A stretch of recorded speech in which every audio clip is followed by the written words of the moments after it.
Okay, this is King Czol, and I'm here with Ebonie Warren from Noah's Animal Workshop. Noah's Noah's Ark Ark, Animal yeah. Workshop. Your correction, Noah's Ark Animal Workshop, y'all guys and ladies out there. So basically, yeah, we want to talk to Ebonie. First, let's get a little introduction about yourself. So exactly, what is Noah's Ark Animal Workshop? Noah's Ark Animal Workshop is a traveling stuff and fluff company. It was started back in 2004 by another woman that lives in Chicago. Basically, what it does is provides us to give parents, schools, daycares, community centers, and churches the same effect of what they would get at Build-A-Bear, but at a cheaper price. Okay, that sounds better. But a discount, is always better with discount. Everybody wants something that's, just like the first, original, but just a little cheaper because I remember Build-A-Bear. Actually, I've been at one time with my little nephew, and it was pretty nice. You get to stuff the animal with the little cotton and everything, but now you said this is cheaper, so that's even better. You know what I'm saying? At a better price, so more people can afford the it. only thing good about it is that I get to come to you. You don't have to spend your gas money to go to the Walling Galleria Mall and pay all that money for what you just paid for gas. And I mean, gas is going up $4 a gallon now, so paying that plus maybe $86 for a Build-A-Bear session, that's crazy. Yeah, so you actually come to them. I didn't know that you came. So you come to them. Wow. Yes. Wow. Okay, that's nice. Cause now they don't have to leave their home. They can just be there, and then you bring the equipment and do your thing, and it's like right there. Yeah, in the home they don't have to move. You save on gas, which is very great. Let me see. Besides that, the comfort of their own home, like they can make it there, and then it's there. They gotta bring it back. Yeah, so they gonna lose it. Walk into the mall and get ice cream, and then forgot the bears on. Yeah, you know what I'm saying. Okay, so when did you join the business? I joined Noah's Ark in September 2009. And how did I join? It started off, I have three nieces, and one of them at this particular time was just turning one, and my brother decided he was going to book a party at Build-A-Bear. Well, when I figured out how much money that you can make at Build-A-Bear, I said, man, we leave and I get in the car, and I said, man, it's really funny, I wish we could have something like this in the hood. And Lord behold, this particular day in September, I was on Facebook and met a lady named Gloria Humphrey. And she asked me, she said, do you know about Noah's Ark Animal Workshop? And I'm like, no, what is that? She's like, it's a traveling stuff and fluff company. And right there, I joined that day. Okay, that's nice to hear that.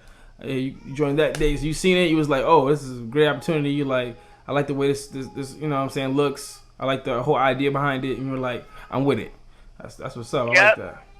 Okay, so why should churches, schools, daycare centers, community centers, and parents book with Noah's Ark Animal Workshop? Like, why would you why would you book with with your company? Well, for one, the price is actually really cheap.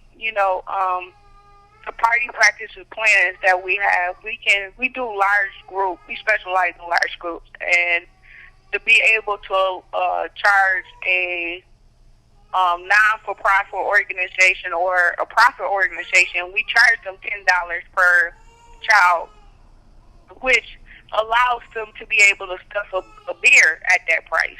So that's very cheap considering where you go to Build-A-Bear and it's probably a little bit more than that. Okay. Yeah, I can see your point there exactly. So, what have you done before Noah's Ark Animal Workshop? What you say? What have you done before Noah's Ark Animal Workshop? Well, 5 years ago, I was selling cell phones through a home-based business called Five Links. I was selling cell phones through that company, and I was able to offer my friends and families phones that was at a cheaper price.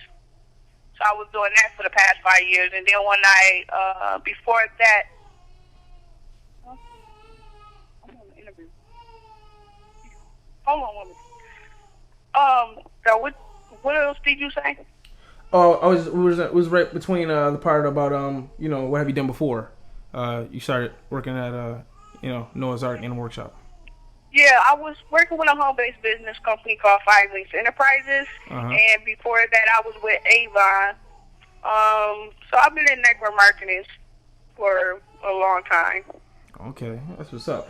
So you was marketing, doing your thing with that salesperson, and then you said, you seen this here, and you said, yeah, I want to change my career. I want to do something different. That's what's up. Mhm. Yeah. So. And plus, I love kids. I love helping with kids. So. Okay.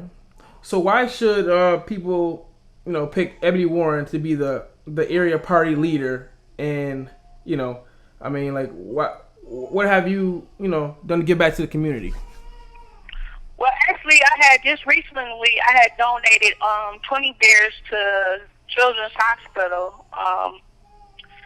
To the hospital, was able to go up there, did this 2 weeks before Easter, and allowed the kids that were sick to stuff their own bear, even though they couldn't get out the hospital. And it was real fun. It was good, and it helped them feel better about themselves. Yeah, that's the kids. Is very important. Gotta love the kids. You know what I'm saying? And Children's Hospital, there's a lot of kids there, sick and healthy that might be there, and for them to see the bear, I definitely will help them and even inspire them, or even possibly even change their life. I mean, seeing something that love, and affection that you get to have by making a bear or making a toy, whatever the case might be. It's something that kids a lot of these days miss out on. I think a lot of them don't really get that attention sometimes, or type of gifts like that anyway. So it's like it's definitely good to see kids getting presents and things like that, because it's a joyous moment. So right. Yeah. Basically, my goal is to help young kids and to inspire, people knowing that they can be anything and do anything. Mhm. And that's what my goal is. That's your goal to inspire people. That's a good goal right there. I mean, that's something that's I had a teacher who told me I wasn't gonna never be anybody, or I could never have anything. What? Seriously? Yeah, seriously. My teacher told me the same thing. Yeah, that's my thing. In the day, I own 3 separate businesses. I own a printing company besides doing Noah's Ark Animal Workshop. I also have a children's books that I sell. So that's basically what I've been doing. Whoever the teacher was that said that, they need to be fired, because that was. Her name is Miss Bittner. Oh, you put her on blast? Okay. She could probably listen to this too. She's like, oh, really, Ebonie? Really? Her name is Miss Bittner, and she used to work at Bennett High School. Oh, yep. Bennett? Yeah. I think I heard of her. But at the end of the day, a lot of teachers, they say that stuff. I don't know if they mean it or not, but I guess they probably try to motivate you by being determined. But that's not a way to motivate people, because there's enough people here, especially with the climate of the economy.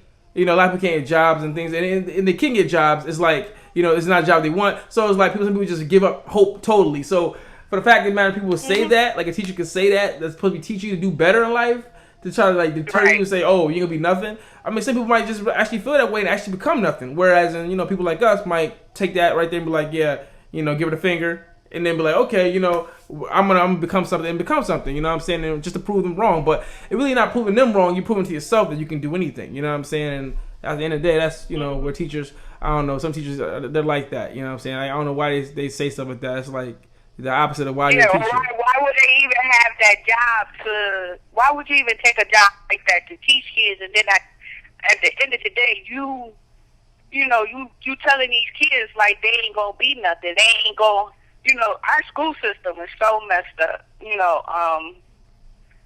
It what do you need? It's our school system is so messed up. It's like they they don't have, they're rather, fix up the outside of the school, but they don't have money for these books. They don't have money for,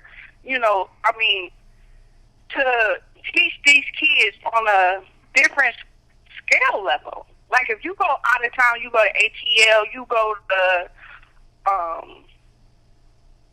Florida. They kids is getting taught on like the highest skill level, and it's just ridiculous for Buffalo to be so placed back and so far behind. That it's crazy. I remember when I was in school, they had like I was in band class, and in band class they had I think it was a time period where they had like the instruments that were for schools. Like the flutes and the pianos and that stuff. They were cutting back that. They were like basically cutting off all instruments and all music plays and all anything that had to do with music program out of schools. And I'm looking like, whoa. At that time I was, rapping still. I'm looking like, you cutting off music programs? Like, I can't play the piano and the trumpet or whatever the case might be to learn how to play an instrument. Like, what are you doing that for? Because, people don't look at it like, well, you can be successful. But if you make music, there's no way... If you make music and you actually finish the product and you go through with it, then you can't make money from it. You see what I'm saying? Not saying that everybody should become rappers or singers or anything like that, because we need other people, we need doctors and lawyers and things like that. But music makes a lot of money too if you know how to do it right and you really pursue it the correct way as a business standpoint. You can definitely make a lot of money from it. But they were cutting that back in high school, and I was like, wow, you're really gonna cut off something I love to do? And then